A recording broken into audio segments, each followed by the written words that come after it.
will you read that to me? Because I've gotten to hear me read your sonnet, but I haven't gotten to hear you read it for a while anyway. Sure. How about in the pattern that I've gone with thus far? I'll read the first sonnet from my crown of sonnets.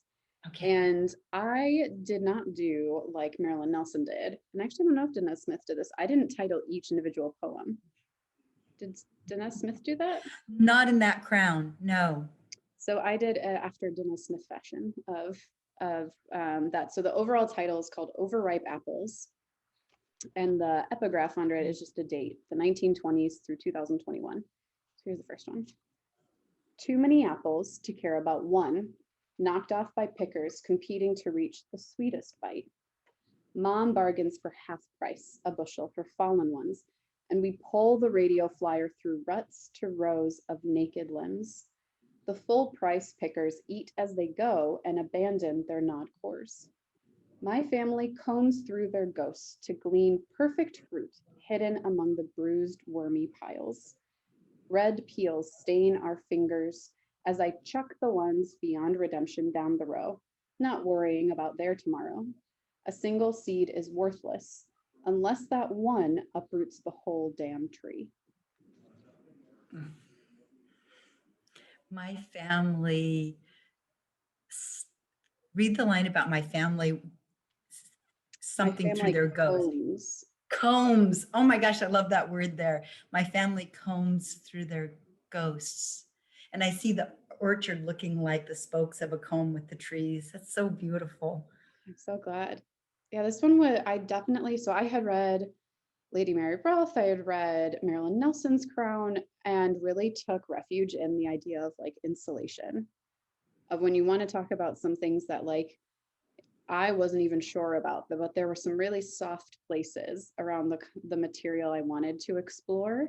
But I also knew like of the things that I could say, what really shaped a lot of my growing up and my family's growing up was actually around this idea of like picking apples and making applesauce and how that would sustain us until the next year when we would go back again, and just these cycles, which felt really nice in like a sonnet cycle. Yeah. Yeah. I have gotten to read your sonnets, a couple of them. Would you read me one? I will. I'm trying to decide between two here for which one best follows.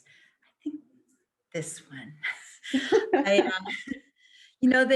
They hold that edgy stuff with family. I broke your Irish egg cup shot glass, Mama, for Roslyn. Pieces of Irish egg cup shot glass in my hands, once yours, once whole, no more broken today than when you first died. One of your kids did lines of cocaine with money meant to store your stuff. We walked shaky lines that rough first winter. After 2 late payments, the storage company took it all. My dolls, your furniture, Joel's 12 gauge, Perry's hip waders, everything but this egg cup. I mend the crack and open it, 2 halves of egg cup shot glass. See you in me, in mirror, here, not here. I'm starting to break, even with that good dark Morris skin you gave me. We're the Schrodinger's cat. Here, not here. I pour us whiskey into a dime store replacement glass. Ooh. Yeah, talk about holding family. Right? Like I took my little brother's name out of there, but I'm still scared to read that one in public, sort of, but I just did. So yeah. I love the repeated like lines, how lines are different, and it feels like the whole thing is being held in this like how big is this object? I have it on the shelf. You get it? Do you want me to walk away and get it? Yes. All right. Here I go. Because I want to know, like, it feels like your poem is being held in this object, but also like your whole family is, wow. There it is. And so this is not the one that I broke that prompted the poem early in the year. I thought I was so smart putting it between branches of a Christmas tree. What was I thinking?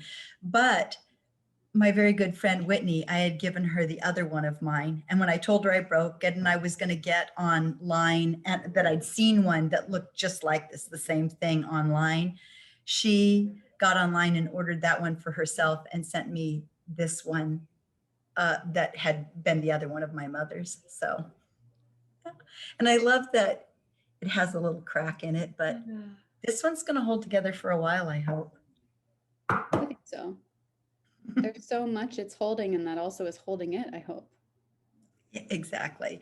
And like for a while before I got this one, I had the broken pieces on the bottom of the shelf and just let the broken pieces be there on the bottom of the shelf. And eventually I let myself throw the broken pieces away. You know, it's like my mom died when I had just turned 24. And it took me a while to realize that while there is magic in things, she's no more dead, whether I have the cup or not. And she's no less with me, whether I have the cup or not, you know? So.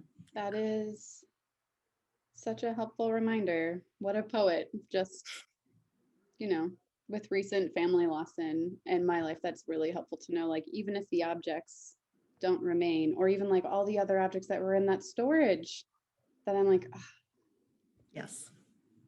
this is beautiful. Would you read the other one?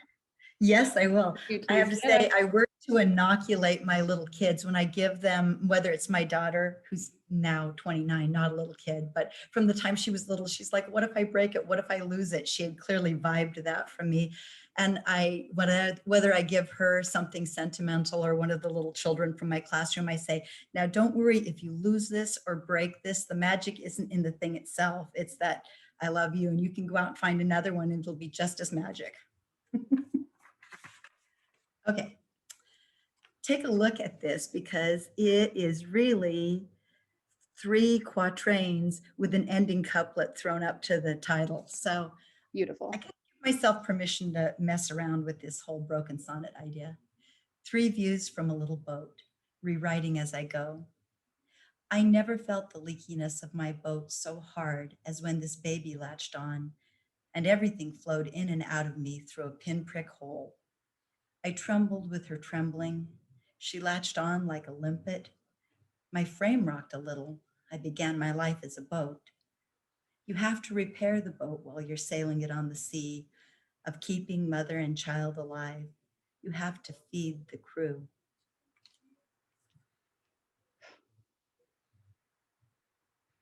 I love the turns and like rolling with the tides that your poems do, because it's really beautiful. I totally owe this one to Piotr Florchak. Piotr has a fabulous way of giving you a good writing prompt. So I wrote a poem from another writing prompt he gave me, and he said, okay, take a line that's really interesting to you in that poem and write it in 3 different ways. And somehow the 3 different ways, as I wrote them, like they felt like they had a relationship to one another. So put them together. Was that how the quatrains were sectioned? Yeah. Yeah. Very cool. The middle one wasn't a quatrain, it was 3 lines. And so I changed that tercet to a quatrain because we can do that. I love the idea of you have to repair your boat as you're sailing it, like right in the middle of it. Yep, all the time. We don't always get to build the boat before we have to sail it. No, you just have the pieces. Now you go into the water. Bailing Keep away. doing your writing. I want to ask you about Kelly reads. You've mentioned it a little bit, but the things that you're reading to your kids, where is that and what is it? Okay, so when I had my own classroom in Seattle, I was a K1 teacher for like 18, 19 years. And my favorite part of the day was after lunch. And it was the favorite part of the day of a lot of the kids. A lot of them liked it even better than project time, which was the free playtime at the end of the day. They would just put their heads down on the desk, or they would draw, or they would lie on their tummies on the rug and draw or rest, whatever. And I would read to them. I would read them storybooks. I would read them a lot of Mo Willems. Mo Willems can also help you deal with how love is beautiful and love sucks, and how love contains risk and fear and misunderstanding and reunion. So I would read them these beautiful books, some of them very old fashioned and, from my childhood and before, Margaret Wise Brown and all that, and some of them as new as Mo Willems. And the kids just like, it was a magical time. Like something happened to us being together while I was reading aloud. And every once in a while I would have a sore throat and one of my kids who was a strong reader would read to the other. It was just really Wow. special. So when we hit pandemic and I was no longer going into my local public school to teach art, which I've been doing since I came to LA. I teach art to K2 kids and often read a story as the launch to our art project. I started recording myself on my phone every morning, reading a Kelly Reid story and posted it to my Facebook page. It really, like it was my boat. It was really good. And then I had parents sending me like, I'm going to forget the woman's name and she's amazing, but go out and Google, y'all, pandemic frog and toad, and you'll find this wonderful woman who took Frog and Toad classic illustrations and put her own lines about pandemic. Toad saying to Frog, "Frog, I need private time in the bathroom," and Frog saying to Toad, "Toad, it's okay. We could go outside with our masks on." And it's just like she just did such a beautiful job of taking this Arnold Lobel's stories around trust and friendship and irritation and all the things that we were having to hold in this pandemic. And so one of my parents was like, would you do a Kelly Reads at Night for grown-ups and read this? I was like, okay.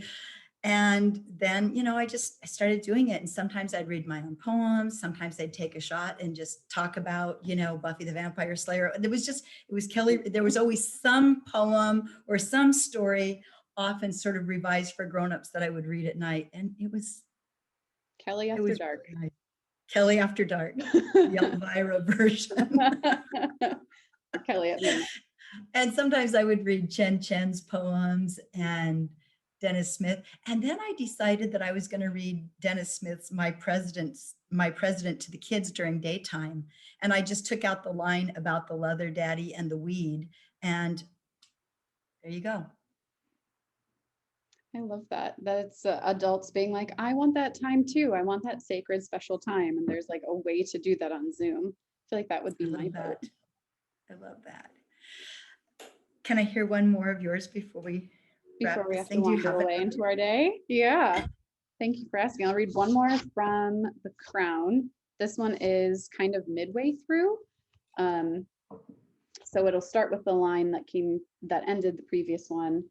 And this one is tagged as 1990s. So, what can I do with you? My applesauce crank answers with a jolt, trying to hop the counter's vice. Its spit candies my wrist. I'm 10 on this step stool, pushing myself and apples fresh from the flames down inside. It is 108 quart season. When core and skin ooze from the side, the old panting lab gets them, the one who let me pluck out her lashes. Sugar, heat, and sweat turn the orchard's fallen rejects into canned goods, plopped into their baptismal bath. One by one, the seals bless us with a pop. I hold a freshly filled jar, gurgling hot, begging for a new choice. I wring its neck. Begging for a new choice. I love that. I love its 108 quart season. Like, that is so the crux phrase of we are in the thick and heat of it. Yeah, I hadn't thought of it that way. And it does, like on the page, it takes up the whole line. So all of the thing I didn't do away with in The Crown that I wrote is I did keep my lines to 10 syllables. And it does feel like, as I was going back, I was like, no, I have to give an entire line to this. Yeah. Just like that. I even texted my mom asking for didn't we do over 100 quarts? that like there's the one particular season I had in mind, and she was like, yes, we did 108 quarts 108. of applesauce that we made, not of apples that we started from. Right. Oh, I love that so much.